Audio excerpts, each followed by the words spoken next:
Okay, welcome, Beppe. Oh, thank you. So, just for people who haven't heard the other couple talks that we did, that this is Beppe Manca, who's a fantastic coach and somebody that I've known for maybe almost 20 years now. It's been quite a while. Yeah. And Beppe was actually one of the first people that I recorded one of these talks with, and largely because what we like to do is go for walks and get into conversations about our work and what interests us in our work and how we approach it, and very much this series of mine grew out of that. So thanks, Beppe, for that. Thank you. But today, I think where we're going to start is around the topic of fear and risk, and how we relate to it, individually, and then, how we talk about it or relate to it with our clients. So that's our starting point. So Beppe, what's on your mind in terms of fear? Well, like anybody else, I would hope to live fearless, but somehow that's a myth. That really it doesn't happen, and in a way, thank God that doesn't happen, because fear, besides being an uncomfortable feeling, is not a wrong one, and so I believe that that's, for me, it's important to frame it, to begin to feel a little more comfortable dealing with it. A fear comes, as experience, has a somatic part that is really the bothersome part. It's like that thing in the stomach, that little trembling under the skin, and the wiggling of the knees, and the breathing that's too fast, and all that stuff that builds up in a quite unpleasant experience. But somehow it's like, that's, to me, what I find useful is, first of all, to recognize that it's coming, and not to jump too quickly away from it, or to go too fast to find ways of avoiding it. And I've noticed that if I pay attention to it, in itself and for itself, it begins to kind of smooth down, not completely, but at least a little bit.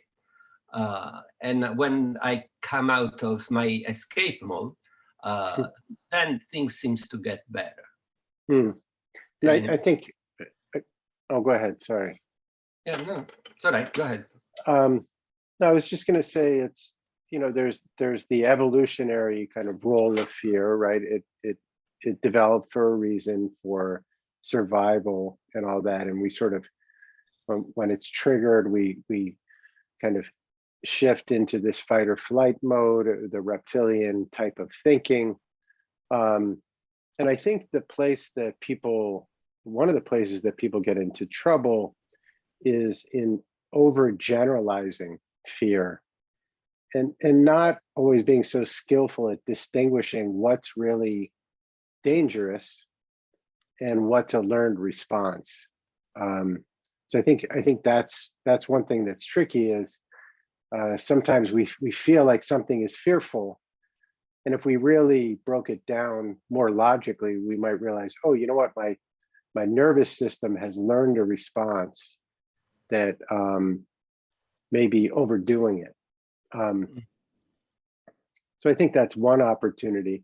And at the same time, there are other points where my brain recognizes that, hey, there's nothing inherently really fearful here.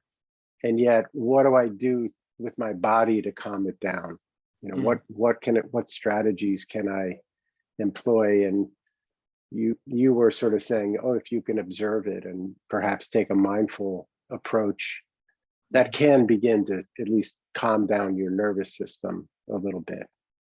Yeah, and that is there is, I suppose, the case that unless there is an imminent danger in which the reaction will come more automatically. And that is a central point. Most of the times you run through it unconsciously. You react probably defensively if there is danger. And then the assessment of what you can do or you cannot do, it's very quick. And sometimes we make the right decision, sometimes not, I don't know. But it's very, those are circumstances that there is a limited amount of choices that we have, because we have to respond or react quickly. It's a different, instead, the kind of fear that we have about aspects of life, things that we want to do, things that we don't dare, things that we believe we are not to be able to get through, fear of feeling disoriented in our life and in other aspects of our things. So it's more generalized sense of fear for other things in life. And that's a fear that's kind of gets activated by thinking. When fear then usually comes with the close relatives of stress and agitation and all that kind of stuff. But somehow is those things, those kind of fear, I believe that can be addressed and often quite effectively. But still, as we are talking and in the process of doing one of those things in one form or another, I always find useful to define fear, not as a negative, but it's as uncomfortable for sure. Also, if we are talking about being with a client or so, you want to, of course, express that aspect of sympathy. But in terms of uncomfortable rather than wrong. So getting back on track, you were talking about with your client noticing fear and beginning to define it, and I guess describe it perhaps in a different way. Mm-hmm. Yeah, I would say, reframing a little bit the beliefs about fear. I've noticed that most people, if not most, quite a few people, they take fear as an absolute negative. Or there is something wrong. And then there are also, having that in mind, there are also other aspects that connect to that. There is also a sense of, when the fear refers to touch identity, then a sense of shame might come up. Being afraid is not the greatest, coolest thing one human being can be or have, And so there is a lot of reluctance in touching it, as it's something contaminated. So at first, for me, I find useful doing that kind of reframing. So fear is not wrong. It's uncomfortable. It's not wrong, and we can begin to question and to ask, that part experience fear. What the old positive intention, and there is a sense of reassurance usually emerge, not a complete one, but something that is the work together, and brings up a sense of curiosity and exploration, which is obviously of great importance in working with a client. Yeah, I think shifting that initial orientation to the fear itself. I mean, let's say you have fear as a thing, and there are many different qualities of fear, but yeah, if you're adding shame to your orientation to it, now you're really in trouble, because now you're sort of locking it in place, and And there's sort of societal shame, although it's interesting. I think when I really think about this sort of cultural sense of shame around fear, I think it's mostly internally driven by us as individuals. You know, like if I ask my friends how they feel about me being afraid, most of them would be like, yeah, you're afraid. It's not a big deal. You know what I mean? Like they're not shaming me. I'm imagining shame in some way. But this idea of welcoming it and saying like, oh, it's something that's there, like the weather, can really allow us to at least settle down around the experience. Yeah, and usually, you know, when that aspect of shame comes about, again, you know, then it's like a spectrum of a number of things, and how is that shame experienced, and often that shame is experienced because there is an internal dialogue talking down to you. I don't know, it's not something like, what kind of man are you? You piece of nothing. You know, yeah, and all that kind of stuff, and there's an infinite, really many of those things that can you come shouldn't be experiencing this. Yes. Right? It's like, you know, that kind of message. I had this great moment. Oh, go ahead, please. Yeah, and the should is a little blame, bleed or not, that the blame comes. So is that somehow useful thing is also identifying the internal dialogues and what kind of thoughts are there, and especially this internal dialogue putting you down because you're experiencing fear. It's very disturbing. So addressing that and realizing also the entity of that blame in terms of you know, and making a list of your shortcomings, and because then it doesn't stay to fear, it expands to all the worst thing you have done in your life, pretty much. Right, or could even imagine doing. Yeah. Yes. I had a client recently who came up with a whole self-blame for procrastinating and for not doing what she would have the intention to do the day before, and then procrastination comes with all, you know, it's good, you know, strategy and so on, and then I noticed that she was mentioning, I didn't do this and I didn't do that, and I was supposed to do that. I didn't take care of that for more than a week. What am I thinking? It's like, and why am I not doing? So all that kind of stuff. And then at a certain point after she talked a bit, I asked her, please stop for a moment and just tell me pretty much the same thing you have just told me in a loving way. And then she became a real mentor to herself. Although you didn't do that, well, okay, of course, you know, you were tired and this and that. So she brought up this caring energy. And then at the end, it's like, I asked, so how does that feel? Obviously, it did feel better. And I just have her noticing, you said exactly the same thing. The only thing that changed is that you said them differently, in a different mode. So then, you know, again, you know, when you begin to touch here and there, to turn one knob here and there, then things begin to be a little clearer.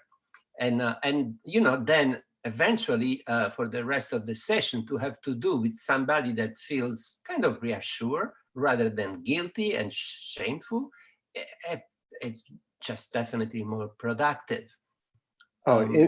Infinitely, or not even productive, but infinitely more expansive, right, for the person. Yes.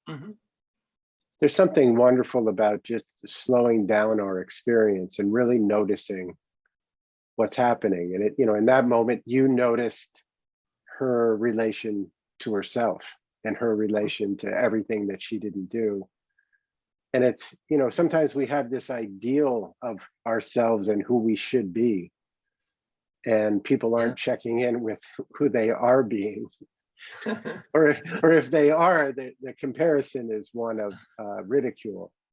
Yeah. Um, Yeah, another aspect of another belief, generalized belief that people carry around, I notice often, is that it kind of fear is the opposite of courage, and courage is the opposite of fear, or actually even worse is like courage is lack of fear. That to me that is a misconception, because there was a lack of fear. What courage do you need to move right, through? You know, right. is kind of a contradiction in terms. So I find it easier to picture the fact that that courage is more the ability to embrace fear And move, yeah. yes, and then move on through the disturbances of fear, but you move on. The fear is not going to disappear. The interesting thing is that when you do that, all that negative put down energy that fear brings about, it mutates, becomes some sort of an adrenaline thing that actually holds you up in your actions. Say more about that. I didn't get it. Yeah. You know, fear comes with a number of things that are debilitating, especially that kind of tension, energy, vibration, that discomfort, and so on. Once you stop rejecting, refusing it, pushing it away, which you make it stronger, and you start embracing it, all that tension, all that energy, it starts becoming, or part of it becomes more of a adrenaline energy. Yeah. Something that yes, you can breathe fast, but you can, when you're excited, you can breathe fast, but it's not as bad as when you are fearful. So And it's, I was just going to say, fear can be an invitation to get more in your head, but it can also be an invitation to be more in the world and be on alert and look around and say what's real. So yeah, I remember hearing once in a documentary about the Rolling Stones, an interview with Mick Jagger. And I mean, to me, the image of Mick Jagger is really a fearless performer. The most. I mean, he dominates the stage. He's proactive, full of life, energetic, and it's just, everything seems to come with energy and at ease for me. Well, this interview was in the backstage before he walked in. And in fact, the journalist says, so what, are you excited? And he said, you know, it's like every concert, there are hundreds and hundreds of people expecting me to do my best, expecting me to deliver. And I cannot let them down. And I'm so agitated, and I'm so just full of fear every time before I walk into the stage. And this was Mick Jagger. So that's kind of quite an example how he then jumps in, and all that energy of you know, tension and stuff, he really transforms it into a performing resource. And so I heard from other performers, because fear of, you know, stage, it's a very common thing, but that's something I would not expect from Mick Jagger. Yeah, I heard David Byrne say something similar. Which is interesting. He's quite a shy guy, you know, almost awkwardly shy, and he said that when he performs, before he goes on, he said he gets stage fright. He gets very nervous, but he said for him it's something like the excitement before before a roller coaster. You know, you said you're really scared, but at the same time, you're thinking this is going to be great. So Mm-hmm. it was nice that he had that and was able to jump on. So. Uh-huh. Well, fear of roller coaster is something I've not overcome yet. You know, it's funny. I had a funny experience, and if my friend watches this, she'll laugh. I went with a friend to the amusement park. You know, like, let's go to the amusement park. We went, and right after we got out of the car and we're walking into the place, I said, "Oh, you know, I'm terrified of roller coasters." and she said, why did we drive all this way to come here? So it was interesting. I spent the day finding the roller coasters that were just on my edge, and there was one that was like right at the edge, and I did it 3 times, you know, because we had the day pass. And but she went on a few that were, you know, with the little single rail in it. Like, no way, I'm not doing it. And you know, all laughing aside, I think that's a useful approach, is finding the edge where you can tolerate that, where the fear is tolerable, so that you can begin to nudge it a little bit further. You know, I think when we spoke a couple of years ago, we were talking about that point, that some people are afraid of the cliff, but they don't walk to the edge of the cliff and take a look. You know, like they don't even get near it. So it's nice to set up circumstances so you can actually explore that moment where the fear engages. Yeah, and that's an interesting point also, because sometimes the fear before something dangerous is it's good to know, it's good to be awareness. It lasts until you take a step into the action. Even if you say that's the case of jumping over a cliff that you can afford to jump over, is once you take the jump, that you're busy thinking how you're going to land on the other side, and it's the fear, you left it back there. So it's like eventually the engagement of what you have to deal with will take over. So it's also, you know, remember that there is one aspect of fear, knowing that once you do that, then it's going to be better. Hopefully. Given that you reach the other side of the cliff. Yeah. There was a woman I modeled years ago who I was so struck by all the amazing, like she did these big, bold things in her life. Like, she started running in her 40s and she ran a marathon, and she wanted a different degree, and she went back and got a master's, and then she changed careers. And I said, wow, you know, you do these things so boldly. And I said, when I think about them, immediately I get terrified, and I just like put it out of my head, like, nope, we're not going to go there. And she looked at me and she said, I'm completely terrified almost all the time. And I thought, well, isn't that interesting? Like, she's that terrified, and yet she keeps going. Right. And that's what was so brilliant about what she was doing. Like, she would get terrified, but then she would shift to kind of a very analytical, like Mr. Spock type of thinking. And she would build a strategy or a plan that would let her continue. And teasing out reality from ghosts. And it's interesting. The other aspect of fear that relates to fear is the sphere of beliefs, in terms of belief that you can do it, what you can do, what you cannot do, is that also comes into the picture. The person you just mentioned, she must have had somewhere the belief that she goes back to school and she's gonna manage and do it, and she did, or at least that she'll find out. I think that's something that she had. Like, I'm gonna find out. Let's see what's possible. Yeah. that's,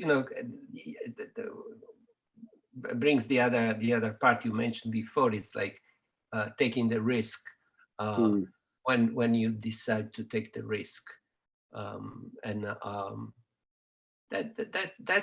that's an interesting part also, because then we step again into so what do we do?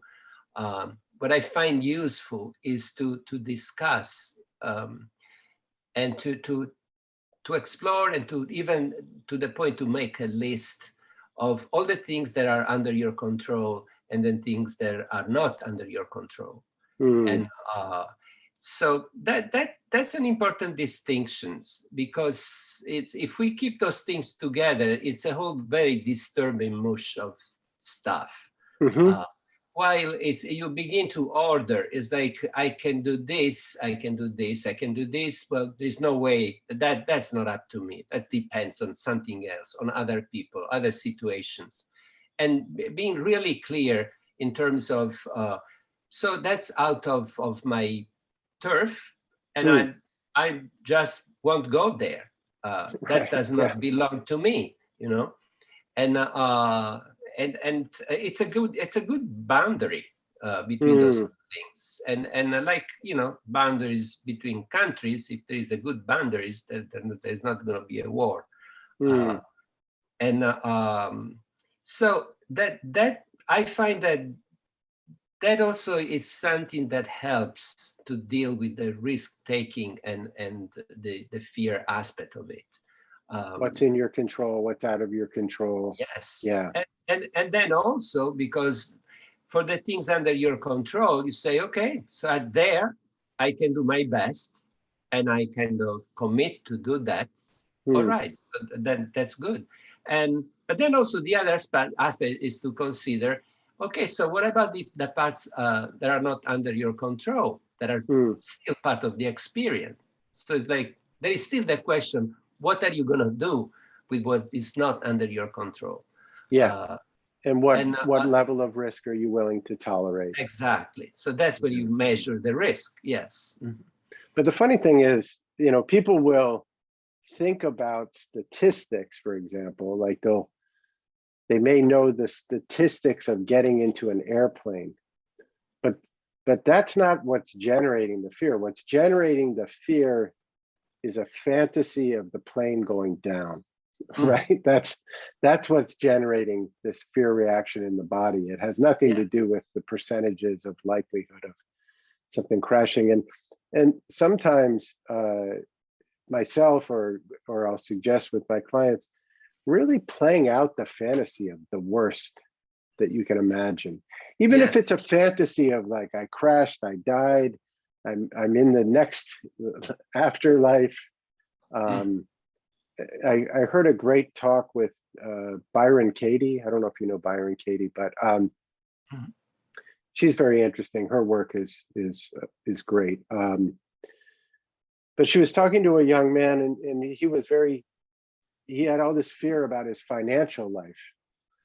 And she said, well, what's the worst that can happen? And he said, well, if I don't get a job, then I'm going to struggle and I might have to go live with my parents. And she said, okay, and what would happen then? And he said, well, I might have to get a job at McDonald's or, this minimum wage thing. And she said, okay, I'd like you to really imagine that. And she said, how is that? And he said, once I got past the embarrassment of imagining that, telling people, he said, I kind of like the idea of just being there at McDonald's and working, and it's very simple and I know what I have to do. And it's like he came out of the other side and suddenly he wasn't afraid of this imagined chain of events anymore. Yeah. But I think a lot of times people only take the fantasy so far to the point where it's terrifying. I mean, there's only so many things that can happen, right? It's like shame, you get cast out of society forever, you're alone forever, you die, right? Yeah. Yeah, no, that's another aspect of fear, as you bring this up, is the fact is a lot of it is just an anticipatory kind of experience. All this, picturing the worst scenario, and leaving it, by the way, hanging it there as a threat. Like instead, you bring the person there. Even going in there is going to demystify that kind of threat. Yeah. And that's so. There are actually quite a number of things that one can explore without having to be like a step process or anything. Just talk, and then the elements of fear that come to be apparent, you go into them, and in the most, of course, in the most reassuring way, because you have to get acquainted with how it happens. You want to know the structure of how does your fear happens. Right. How are you? That somatic How are and you? all. Yeah. How are you generating this experience? And when I say, like, in a sense, we're generating it, and I'm not saying that in a blame sense, like you're generating your own fear. It's not like that, but just noticing that our nervous system is doing something that's scaring the shit out of us, right? Yeah, Like we're making pictures, we're saying things to ourselves, and if you begin to imagine yourself as this amazing horror film director, and you've really mastered it in such a way that you can scare yourself. Yeah, and it's really has, it's investigating what is your strategy of making yourself experience that. So that, for example, sometimes opens up at like a number of sequential elements. And sometimes in that sequence, you can find a place where you can operate. I don't know what that could be, but it's almost like, you have a problem with the car, you opened up the car, there are all the parts of the car, and then you see, oh, this is the problem. So you focus there. There is a possibility to fix it, and then you work at it, and then the car can run again. So I find very useful this idea of thinking about problems, issues, not only mine, anything else, even in a positive. The idea that everything is in parts. Everything can be dividable in parts. Everything. Everything is a sequence of events. Everything right? is a sequence. Even a thought, you can cut it in words, in spaces between words. It's just, and sometimes that is useful because you may catch that part that does not allow the link to continue in a smooth way. So there's also another aspect, to be explored, but is I have embraced the idea of approaching things, and this fear is part of this, with going there with a sense of accepting the mystery of it, without going there with hammer and pliers and going there to fix everything as quick as possible. Just go there, be with the mystery, and that's often becomes interesting, especially if we don't rush. After all, when you go to see a movie where there is a mystery, the movie itself doesn't rush into solving the mystery. Otherwise, there is no movie that is appealing, in fact. So the acceptance of mystery, the acceptance of fear as an entity that is not negative, and even the acceptance of that part, which is the nasty part of the internal dialogue, you know. Right.